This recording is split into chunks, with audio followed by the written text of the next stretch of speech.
My husband and I have been married for 2 years, but we've been together for 10 years. He's a great person and wonderful father to our kids, but his past mistakes and our relationship constantly haunt my thoughts. I've caught him about 5 times talking to this girl online. She did OnlyFans. They exchanged numbers. They've met in person a few times. I truthfully have no idea what has happened in the in-person meetups, but I know they haven't slept together as she's texted him multiple times stating she wishes they could sleep together but knows he's married. She constantly talked him up, making sure he knew how attractive and perfect he is, and he compliment her and flirt with her in return. They've sent photos back and forth as well. This last time I found out was shortly after I had our last child, and it brought about a different level of pain. I broke down so bad and was so hard on myself. I even expressed to him that I'm so stupid for staying thinking it would go away. He was supposed to block her but says he doesn't know her number to do so. I don't believe this. He tells me I'm the only one for him, that I'm perfect for him, and that he messed up. He says it's completely done with. He has been showering me with gifts and takes care of literally anything and everything. Over the weekend, I expressed to him that I was struggling trying to heal and move forward from this situation even though months have passed. At first, he was sad and upset, saying he's doing everything he can to make things right. When I told him I don't think he sees how much this hurt, he got mad and told me if I can't look past it then he understands and to just do what I need to do so we can get it over with. I cried myself to sleep that night. The next day, he was kind and extra loving towards me. My brain just keeps telling me how many times will he mess up? If he truly loved you, he wouldn't have done this. I can feel myself becoming distant with him. I don't know what to do anymore. Can people really change? Do couples actually come back from this level of hurt? The hardest part of all this is comparing myself to her and being left with the feeling that I was never enough. Forgot to add that I'm 26 and he's 28. It was about 9 p.m. I, about 18 to 19 years old, was doing a 12-hour shift starting at 8 a.m. the next morning. And FWB, Becky, 18 to 19 years old, I was semi-regularly having sex with. I was also fucking her best friend, also called Becky, called me and asked what I was doing, if she could come over. I said yes, but be quick because I'm working early. It was a Friday. I've never been much of a drinker, so I was just chilling smoking weed, ready for an early night. It was getting later and later and I was getting annoyed how long Becky was taking. Then a taxi pulled up outside and 2 girls got out. Now I'm really annoyed at Becky. She comes in with her friend, Katie. I've never met her, it's awkward. They want to get drunk. I don't, as I want to get to bed, but they convince me to have a drink with them. I'm a lightweight, so I felt it quick drinking vodka. I go out for a joint and leave them in the house. 10-15 minutes later I come back in, can't find them. Becky shouts on me from upstairs. I find both of them in my bath. Becky is wild, always fake tanned, so sexy, slim, brunette, tattoos with nice probably B-cup perky tits and a perky ass, actually had a serious boyfriend at this point. Katie is thick, brunette with a big ass and big probably D-cup tits that are floating in my bath while she's staring at me like a piece of meat.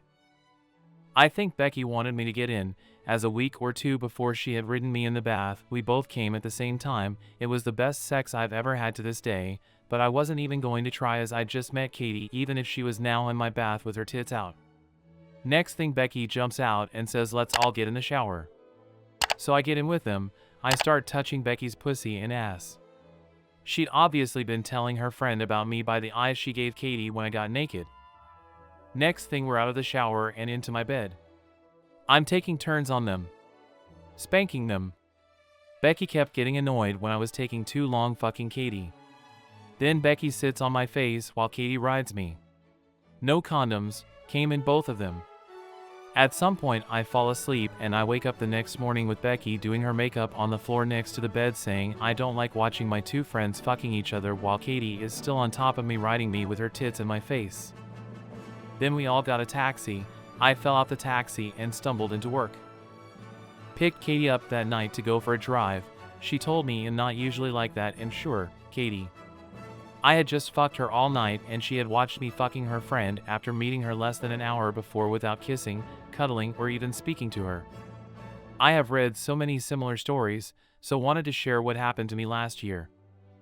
A year ago we tried for a baby, but we had a miscarriage 3 months in, which was a tough time for both of us. After, someone at her work started giving her some extra emotional support and went for walks every day at lunch. Few months later, I noticed she was being really difficult, short, and always angry with me, even though I was there for her, paid for everything, and took her on some expensive holidays. After confronting her, she told me about this guy she has feelings for and that they have kissed.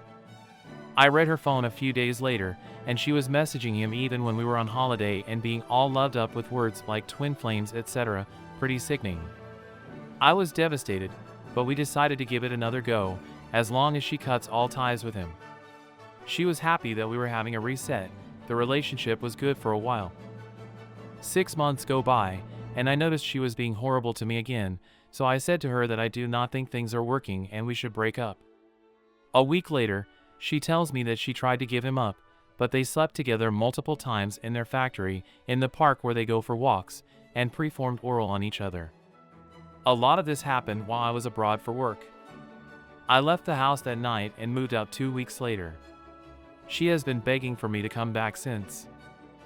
The guy basically love bombed her at a time when she was at her weakest, which is why I let it go the first time. The guy is also married with kids. Would like to know if anyone went through something similar. Me, 21M, and wife, 21F, have been and technically are still married for 2 years. A little over a year ago now I cheated on my wife. She got mad, obviously, and we started working in repairing our marriage. It was hard, tough, and difficult. Testing at times, but I thought it was getting better. Then today, I'm driving home from dropping off my friend, 34M, home, and I get a call from my wife. Knew I was out. Knew who I was with and where I was going. All of a sudden asking me if I cheating who I'm with, where I'm at. And I was literally 5 minutes from driving into the driveway. Of course I say so when I get home and go inside. And she instantly wants to see my phone. So I let her know, hesitation, didn't have anything to hide, or so I thought. In September I texted an old friend of mine hi, got no response. In December I got some stupid scam text from a female scammer, nothing sexual at all, and then she went to Snapchat, where it really went downhill. In November, I told some girl that she was pretty. That was her breaking point. Saying I needed permission to text a girl, I should never ever even text a female ever. Meanwhile, I never did anything wrong. Am I in the wrong? Am I that horrible? Now she wants a divorce. Why does it seem like she was looking for a way out? She wouldn't believe me when I would tell her I wasn't seeing anyone, or talking to anyone like that. Why am I suffering after working so hard for her to trust and love me? Why am I feeling like I'm being punished for doing nothing wrong? Am I a horrible person? I know I messed up, but why can't I redeem myself to the person I love? I've tried. I've tried so hard and got nothing. Now I'm looking to soon be divorced. And I have nothing at the moment. I have the clothes on my back, clothes for work. And that's it. I'm alone.